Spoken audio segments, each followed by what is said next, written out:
Hello, you guys, and thank you so much for tuning into my channel.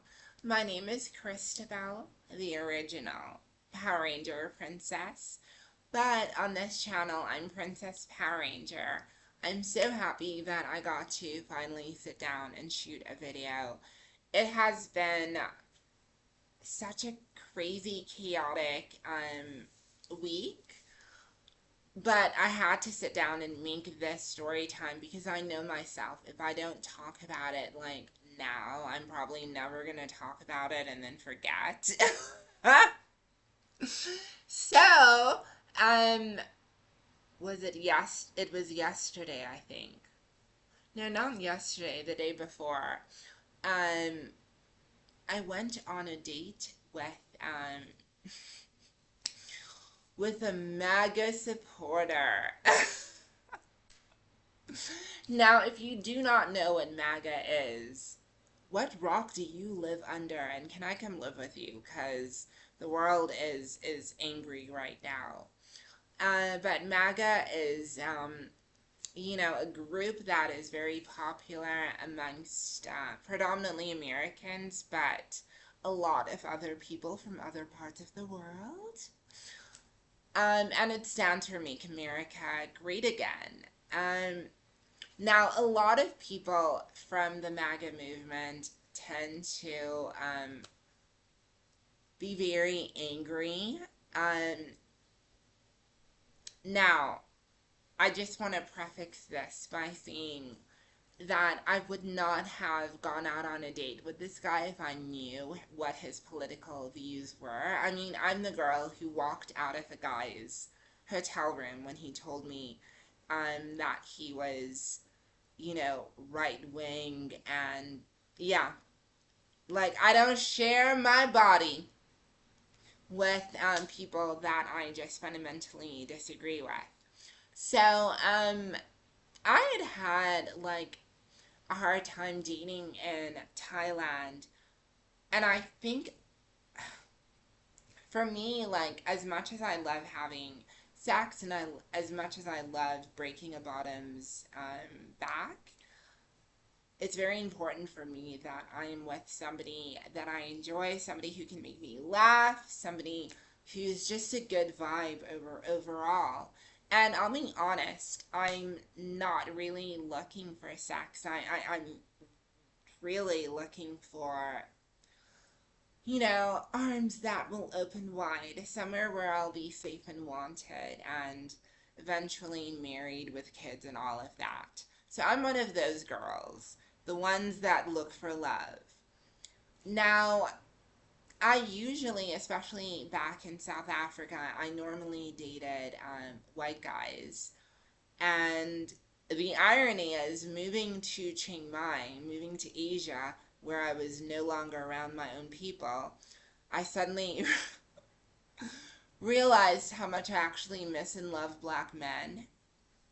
So that was also like a big part of it. I think my dating preferences changed over time, and I'll go into that in another video. But I didn't really date much. I didn't really hook up much. I mean, I basically almost broke my dick masturbating because I would much rather be sexual with myself than someone who I wasn't fully aligned with. But I digress. Um, I meet this guy on a dating app, and we start talking, exchange numbers, and he was just really cool. Like we vibed a lot. And now I'm planning on leaving Thailand and going over to Vietnam. And if I don't go to Vietnam, back home. But I decided, you know what, I'm leaving Thailand. Let me meet up with this guy, and he seems nice on the phone. We decide to meet. Now, when you meet somebody online and don't you've never actually met them for a coffee date or anything, you can't pick up on their cadence, you can't pick up on the nonverbal communication, and you don't really get deep into knowing the person. That's what the data's for, right? So he comes over and I'll describe him like he was white and stuff, but he was of Armenian descent. His family had, left Armenia, and another part of his family had left Germany in the 1940s and then lived in Brazil and then moved to the United States. So he was first generation American, um, and had lived in Thailand since, 2001. So this was an older guy. So we get to the date and he was really cute. I'm not gonna lie, his ass was just, it was doing the things that it needed to do. So I approved. He picks me up and I was on his motorcycle. It was so much fun. We, got to this really beautiful Thai restaurant. And there were some other couples there, but it was fairly quiet. Now, when we started talking, like I'm someone who loves to gauge people's mind. Like if you can turn my mind on, you've turned me on. So as we were talking, he told me about his history being in Thailand. He's someone who left America after 9/11 and tried relationships with women here, but his first partner was a lady of the night, and he had a child from this woman, and he had to purchase the child. Now, the reason I mention this is because we had a fight, and I brought it up in the fight. The second relationship was pretty much the same. The woman was not a woman of the night, but he pretty much had to buy her and as well as the child. And he just lamented about how difficult it was to find women that were serious. One thing that's always frustrated me about a lot of these guys is that when they come here, especially in their youth, it's almost like they have this arrested development where they'll be like, in their 40s or 50s. And they'll look like they're in their 40s or 50s or even 60s sometimes. But mentally, it's like you're talking to a 13-year-old. And he was very much that. He's very quick to tell me about things he didn't like about the women of this country. But he was the one choosing them. And for me, I just told him, what I thought of the dating culture and what I've seen. Now, my culture is very different from Asian culture, obviously. And as we were talking, we got into politics, which is, it's always a hot button topic, but I think there are certain values that I really try to uphold. And look, I'm someone who's always been told to get off my fucking high horse, and I don't like getting off my high horse. So, we spoke about, politics, about what had happened or what was going on um, with Gaza, with the conflict there, and all of these things. And he started saying things that I just perceived as straight up bullshit. Like, no empathy for, people that are displaced by genocide. Um, and for me, like, I'm someone who's very passionate, so y'all know I was like, what do you mean? The minute he started spewing, that rhetoric of these people and speaking about, groups of people as though they were not human like him and I forgot all about the booty and I needed to let him know how wrong he was. listen, we got into an argument about how he felt I was brainwashed. Now, in that argument, once two people are passionately arguing, voices get raised. And I remember in the argument, um, before he was even transphobic, before he was even transphobic, I mean, I basically told him that, you know, you are the type of man who comes to Asia to exploit women that have experienced, food shortage and displacement and all of these things, and you use your whiteness and being foreign as a one up on these women and you treat them badly. Um, how can you expect me to look at you as though you're somebody worth putting any value in? And yeah, I brought up the fact that, you know what, like, you're the kind of dude who has to purchase children from women of the night. Listen, when I said that, he looked at me dead in the eye and he was like, "What did you just say?" And I'm like, "You heard what I said." And that's when, he was like, "You're a fucking man," and this, that, and the other. Now, I've been called a man so many times. And to be honest, that is one of the greatest compliments that anyone could ever give me. Because in that moment, I told him, and I will say it again, 10 toes down, I am way more of a man than any coward that would speak against innocent children that are being displaced and being unalived. I do not consider anyone who would take joy in the passing of innocent children, regardless of what side you're on. Like, I love Jewish people.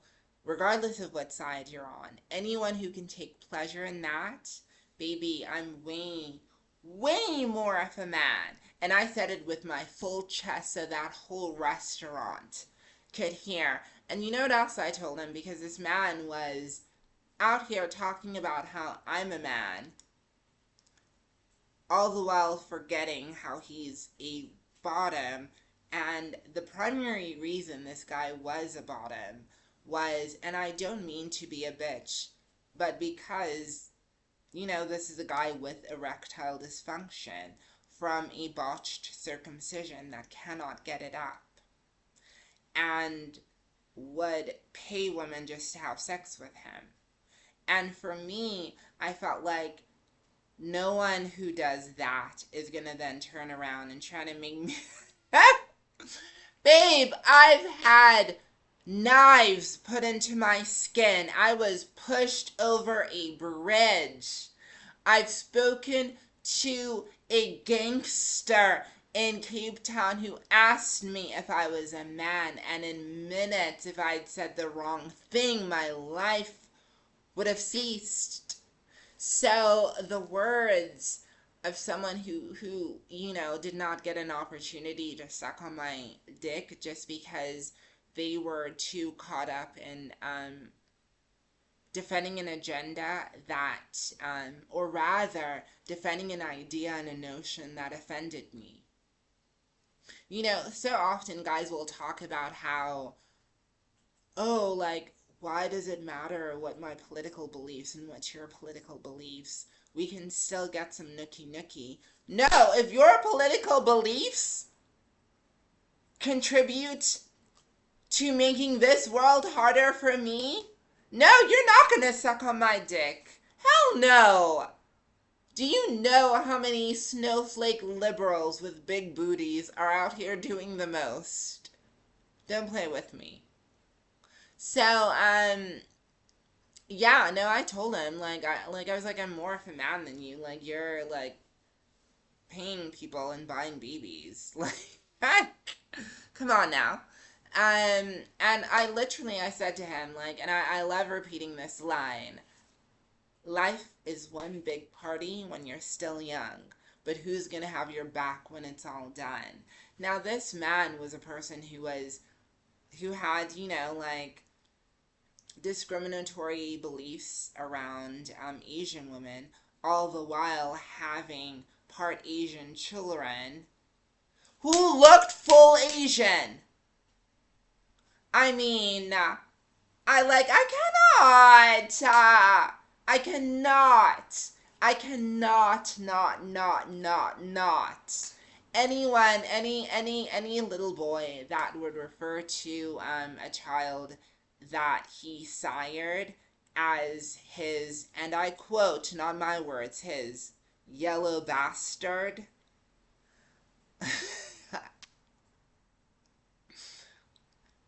Annie, please get me my gun. Please, please get me my machete. Because I think when I heard those words, there was a level of rage in my soul. Um, I said threatening things to him.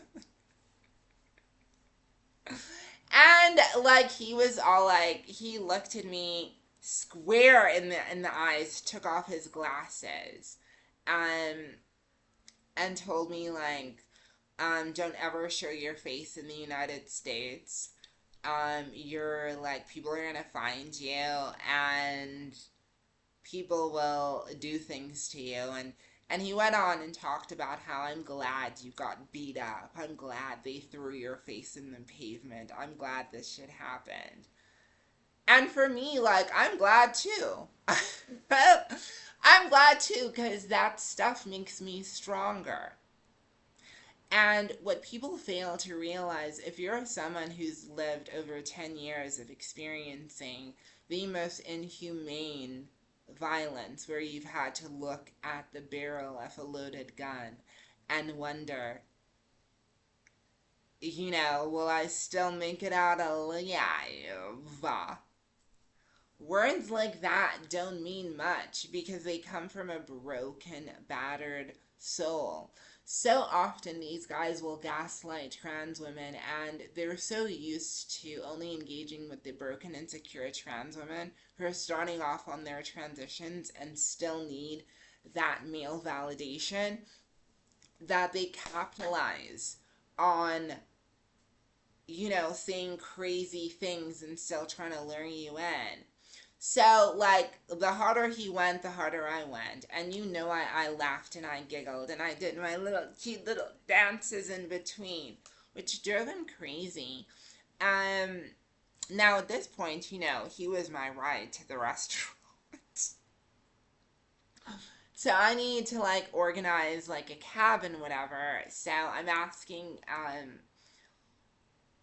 the waitress the address because I want to order a cab and whatever. And I think at that point he realized that I was leaving his ass.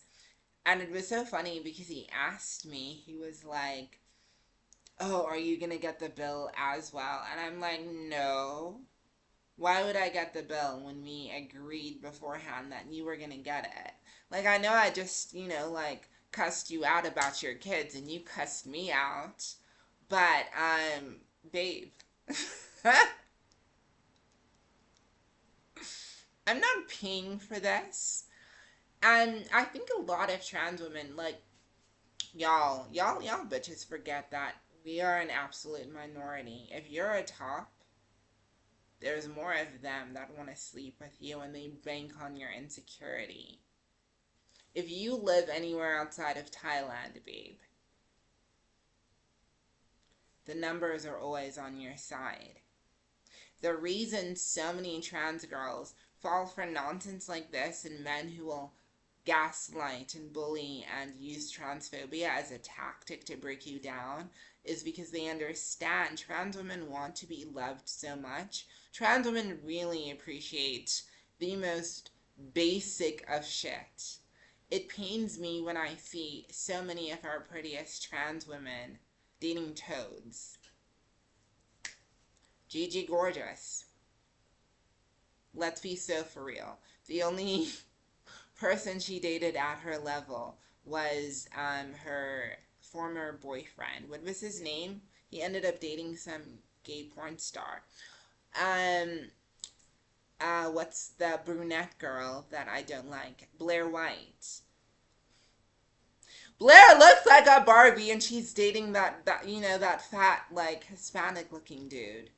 And all of them, all of us, and I've like dated my toads, back in the day, and I'll honestly say if you're a trans girl and you are a 6, whether or not you believe it or not, or you're an 8, and you date a 4, that clocks you.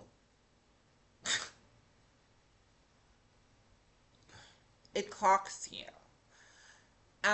So I knew in that meeting the reason I was so bold, the reason I was so brazen, the reason I felt like I could tell him that he was just a passport bro that buys children, the reason that I could tell him that he was gonna pass away by himself, is because I knew that he was essentially going out of his way to spend time with me and have dinner with me. So I was not going to allow him to expose, his hateful beliefs around Latin American people or Muslim people, um, or Ukrainians. It was not going to happen. Like, I come from South Africa where I've experienced, racism. Like, come on now. But, anyways, so I basically try and find out, and like, I don't take shit seriously. I'm the girl who got banned from McDonald's and then still went the next week and got that Big Mac. So, yeah, I had this interaction.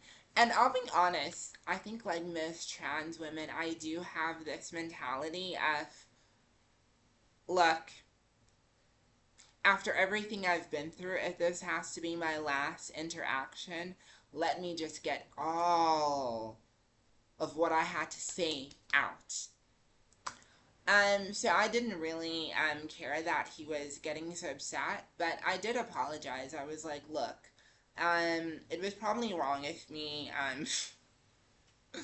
to insult your family. I think that was just me trolling. I love to have a rebuttal. I will always have the last word. No one will beat me in terms of a verbal altercation. I'm a Cancer woman. I'm a bitch on wheels if it comes to an argument. So I was very much that, but I got to a point where I was like, shame, he's, taken me out to this beautiful restaurant and I've embarrassed him and I called out his erectile dysfunction and his botched circumcision and, how he pays women to be with him. So I felt like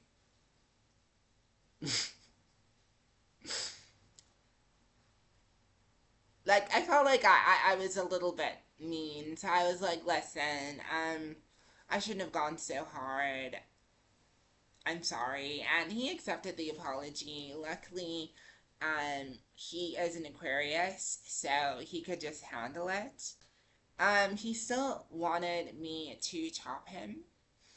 And it was so funny. He brought up when we were arguing about his erectile dysfunction that, oh, you're the one who sent the dick pic of yourself and the video of you jerking off. And I'm like, it's 2025. Everyone sends dick pics. You idiot.